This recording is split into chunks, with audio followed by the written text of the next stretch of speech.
Hi, this is Zack Tertel with Insight Media, and I'm here at the 2026 San Diego Comic-Con. I'm here with Boyd Wilson, Senior Brand Manager at Ray-Ban. Boyd, great to see you. Nice to see you, Jack. Thank you for coming, man. We appreciate absolutely. it. This is a little bit different than a typical Vision Care show floor here. Oh, dude, we were just talking about how busy it is right now. You can't see behind us as we're facing into the booth.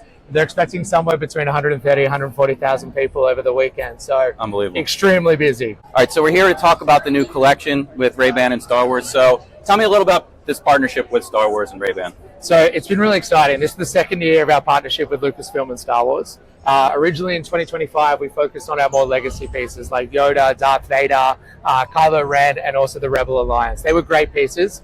What we'll start to do moving forward is really start to focus on those big major blockbusters. Crazy amount of money that obviously goes and Star Wars generates. It's the biggest IP in the world. And so what we're focusing on for 2026 has been the Mandalorian and Grogu movie, which was a really successful TV series and is now a really successful movie as well.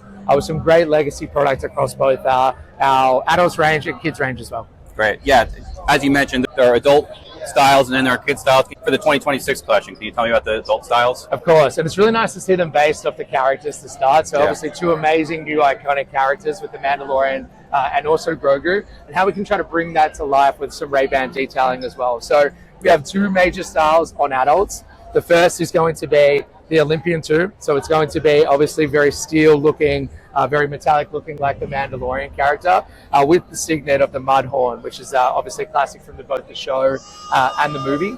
And then on Grogu for adults, we also have the Mega Wayfarer 2, which is going to be a new style which we launched at the start of the year with the same detailing that goes into it, which obviously looks a bit more like that Grogu baby Yoda sort of character in there as well, which is really exciting. That's cool. On the kid stuff, even cuter, I would say. Kid stuff is always just allows us to add that little bit more creativity.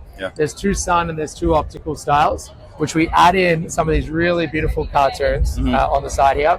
And then it has this beautiful sunglass leash that goes onto it as well. So we know kids like to take them on and off their face. Very easy to make sure that doesn't go missing if you're walking around Comic-Con this weekend. Yeah, and I love about the adult styles, kind of you hinted at, that they're inspired by the characters. If you're a Star Wars fan, I feel like you're going to pick up on that.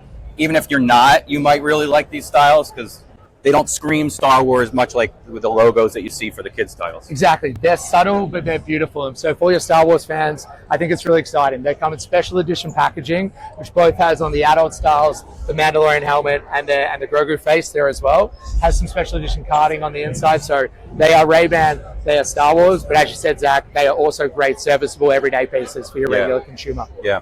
And finally, so for the ECP, what can you tell us about the sort of the value of licensed collections like this Star Wars collection with Ray-Ban? Of course, and so licensed product is not new for Ray-Ban, but I think it's really exciting to be able to take the world's biggest eyewear company, the world's biggest eyewear brand with legacy products, and be able to bring that into some of the biggest IPs in the world. And so Star Wars is almost or debatably the biggest IP in the world, sells something like 10 million lightsabers a year, which I think that brand recognition from having Ray-Ban as your powerhouse in eyewear, and then such a noticeable emotional connection to something like Star Wars and Lucasfilms inside your practice, it becomes a bit of a beacon when people walk in, or a little bit of a hero product inside those stores. Yeah, and there's a little bit more everyday use for sunglasses versus a lightsaber, I would say. I would say debatably. Let's say, debatably. Yeah. We do have some amazing POP that comes around it that sort of celebrates a little bit of a middle without having to be walking around one of your practices with a lightsaber for sure. Awesome. All right, Boyd, thank you for joining us today. Really appreciate it, Zach. Thanks for your time. All right, thanks.